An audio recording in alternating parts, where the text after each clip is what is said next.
అందరికీ హాయ్ అండి.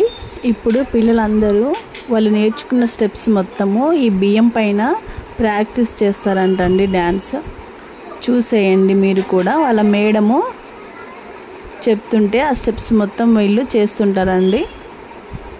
Thank you for watching.